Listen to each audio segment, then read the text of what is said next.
जी कहा जा रहा है कि नीतीश कुमार फिर वापस आने वाले हैं बीजेपी के साथ, इसलिए आप लोगों का सीटों का समझौता अभी नहीं हो पा रहा है, लटका हुआ है। अब ये मीडिया के माध्यम से हम लोगों ने भी चर्चाएं सुनी है कि नीतीश जी पुनः भाजपा को ये तय करना है।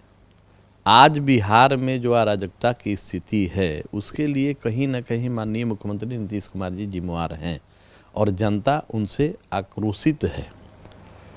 जिस तरीके से उन्होंने भाजपा से गठबंधन तोड़ के और महागठबंधन में जाकर सरकार बनाई उन्होंने, और जिस तरीके का अब माहौल वर्तमान बिहार में बना हुआ है, इससे बिहार की जनता काफ़ी आहत है। और ऐसे परिस्थिति में अगर भाजपा उनको अपने साथ लेती है तो हमको लगता है इसका खमियाजा भाजपा को भी भुगतना पड़ सकता है। नमस्कार, सिटी पोस्ट में आपका स्वागत है। मैं हूं श्रीकांत प्रत्युष। बिहार में आप देख ही रहे हैं कि सियासी घमासान मचा हुआ है। एक तरफ महागठबंधन तैयार हो रहा है, विपक्षी एकता की बैठक यहां पर हो चुकी है, अगली बैठक प्रस्तावित है हैदराबाद में। लेकिन एनडीए के बीच क्या चल रहा है? बीजेपी का जो सहयोगी दल हैं, छोटे छोटे सहयोगी दल हैं बिहार में, उनसे कहां तक बात आगे बढ़ी है, इस पर चर्चा करने के लिए मेरे साथ हैं एलजेपी रामविलास पासवान की पार्टी के बड़े नेता हुलास पांडे जी। हुलास जी, कहा जा रहा है कि नीतीश कुमार फिर वापस आने वाले हैं बीजेपी के साथ, इसलिए आप लोगों का सीटों का समझौता अभी नहीं हो पा रहा है, लटका हुआ है। अब ये मीडिया के माध्यम से हम लोगों ने भी चर्चाएं सुनी है कि नीतीश जी पुनः भाजपा को ये तय करना है। आज बिहार में जो अराजकता की स्थिति है उसके लिए कहीं ना कहीं माननीय मुख्यमंत्री नीतीश कुमार जी जिम्मेवार हैं और जनता उनसे आक्रोशित है। जिस तरीके से उन्होंने भाजपा से गठबंधन तोड़ के और महागठबंधन में जाकर सरकार बनाई उन्होंने, और जिस तरीके का अब माहौल वर्तमान बिहार में बना हुआ है, इससे बिहार की जनता काफ़ी आहत है। और ऐसे परिस्थिति में अगर भाजपा उनको अपने साथ लेती है तो हमको लगता है इसका खमियाजा भाजपा को भी भुगतना पड़ सकता है। तो ये भाजपा को तय करना है कि वो किसके साथ। खमियाजा तो एलजेपी को भी भुगतना पड़ेगा, क्योंकि आप लोग तो नीतीश विरोध में लगातार खड़े रहे। नहीं, हमारे नेता ने, आदरणीय चिराग पासवान जी ने कभी नीतीश जी का नहीं, उनकी नीतियों का विरोध किया है। बिहार के हित में उन्होंने हमेशा अपनी बातों को मजबूती से रखा है कि बिहार के जो मजदूर हैं, छात्र हैं, रोजगार करने के लिए सभी लोगों का पलायन मजबूरी में बिहार से होता है। और इतने लंबे समय तक राज्य में सरकार चलाने का मौका माननीय मुख्यमंत्री नीतीश कुमार जी को मिला, तो उन्होंने क्या ऐसी व्यवस्था की कि आज भी वही स्थिति बना हुआ है कि बिहार से मजदूर हो तब, पढ़ने के लिए छात्र हो तब, छात्राएं हो तब, रोजगार के लिए नौजवान हो तब, सभी को बिहार से पलायन करना पड़ता है। लेकिन नीतीश कुमार जी के साथ सहज है एलजेपी, रामविलास पासवान की पार्टी, चिराग पासवान की पार्टी? नहीं, इस सहज और असहज की बात नहीं। बीजेपी के साथ आ जाएंगे तो क्या करेगी एलजेपी? नहीं, ये तो बीजेपी को तय करना है कि वो किसके साथ गठबंधन करेंगे, नहीं करेंगे।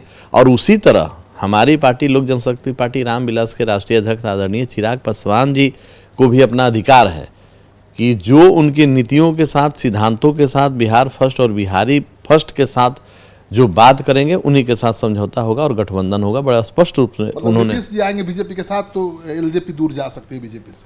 नहीं, हम ये नहीं कह सकते हैं कि आएंगे तो हम दूर चले जाएंगे या आज हम उनके नज़दीक हैं, ऐसी बातें नहीं हैं।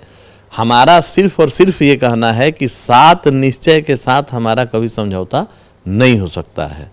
सात निश्चय के साथ जिस तरीके से उस समय बीजेपी और नीतीश जी ने अपना तालमेल बनाकर और चुनाव बिहार में उन लोगों ने लड़ा था, उस समय भी हमारे नेता ने बिहार फर्स्ट और बिहारी फर्स्ट की बात की थी, अपने सिद्धांतों की बात की थी। और आज भी मेरा वो कायम है कि हमारे एजेंडे को जो पार्टी एक्सेप्ट करेगी, बिहार के विकास में जिस पार्टी का दिलचस्पी बढ़ेगा, उसी के साथ मेरा समझौता। लेकिन बीजेपी तो नीतीश को लाने के पहले चिराग को मंत्री बनाने का फैसला लिया है।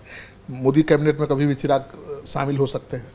अब ये बातें चर्चा में आते रहती हैं, होते रहती हैं, लेकिन हमारे नेता आदरणीय चिराग पासवान जी की प्राथमिकता कभी मंत्रालय नहीं रहा है और हमेशा उन्होंने बिहार की तरक्की के लिए, बिहार को विकसित बनाने के लिए लगातार संघर्षरत हैं, प्रयासरत हैं, लोगों के बीच जा रहे हैं, उनकी समस्याओं को सुन रहे हैं और अपने दल को, पार्टी को, संगठन को मजबूत करने में लगे हैं।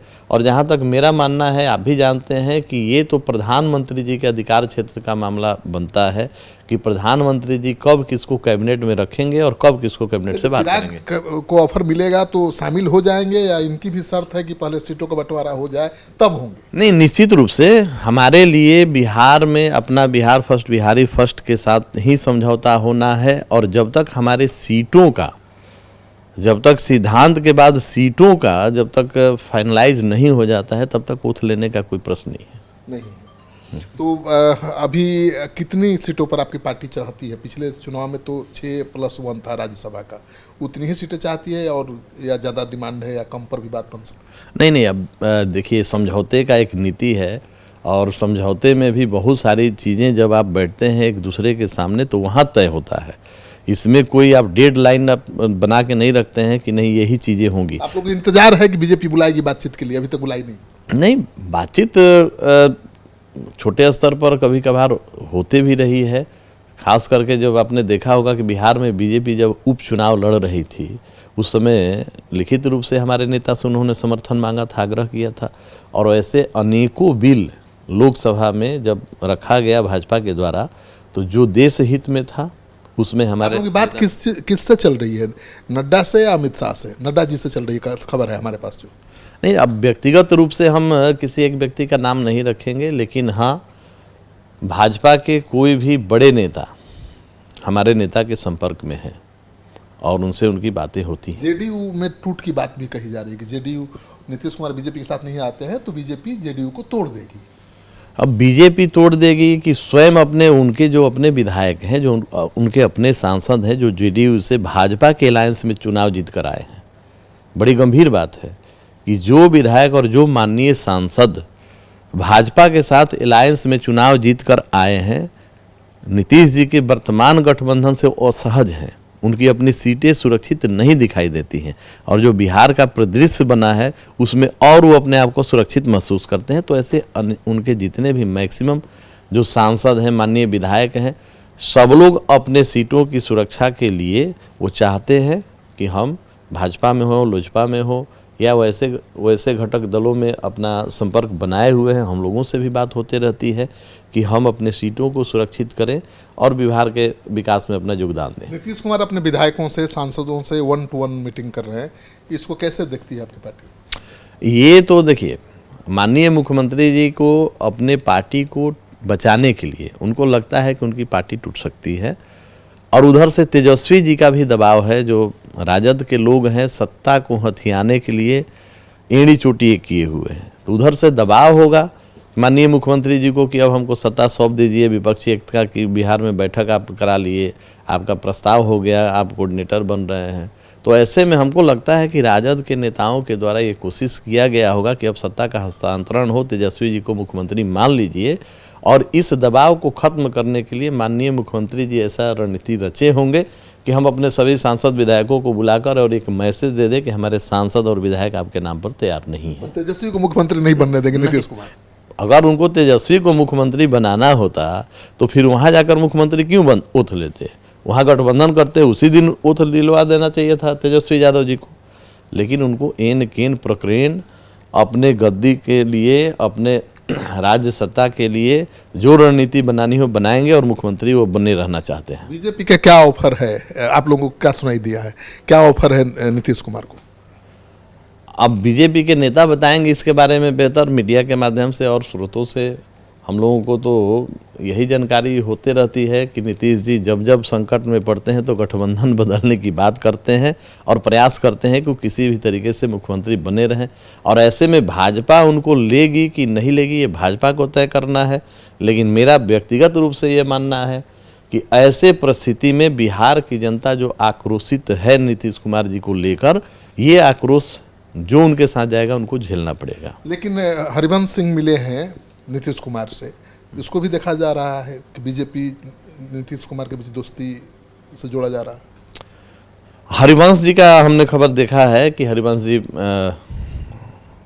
माननीय प्रधानमंत्री जी से भी मिले हैं, राज्यसभा के सांसद है, उपसभापति में वो वहाँ पे हैं राज्यसभा में, और ऐसे परिस्थिति में माननीय प्रधानमंत्री जी से मिलना तो उनका होता ही रहता है।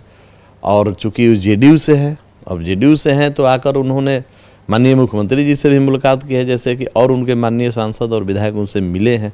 अब उन दोनों लोगों में क्या बातें हुई हैं, क्या खिचड़ी पकी है, ये तो वही दोनों जानते हैं। आप लोग कैसे देख रहे हैं? कड़ी लगता है खिचड़ी पक रही है? हमको लगता है कि उधर से तेजस्वी यादव का दबाव होगा, जल्द से जल्द उनको मुख्यमंत्री बनने का जो अपना सपना है, तेजस्वी जी के दबाव को कम करने के लिए कोई ना कोई नीतीश जी अपनी रणनीति बना रहे होंगे। तो आप सुन रहे थे हुलास पांडे को, जिन्होंने बताया कि राजनीतिक गलियारे में किस तरह की अटकलें लगाई जा रही है नीतीश कुमार की बैठक को लेकर, हरबंस सिंह और नीतीश कुमार की मीटिंग को लेकर, और तेजस्वी यादव को मुख्यमंत्री बनाने को लेकर। ये खबर अच्छी लगे तो खूब शेयर करिए दोस्तों के साथ। अगर आपने अब तक हमारा चैनल सब्सक्राइब नहीं किया है तो कर लीजिए। आपका सहयोग समर्थन हमारे लिए बहुत मायने रखता है।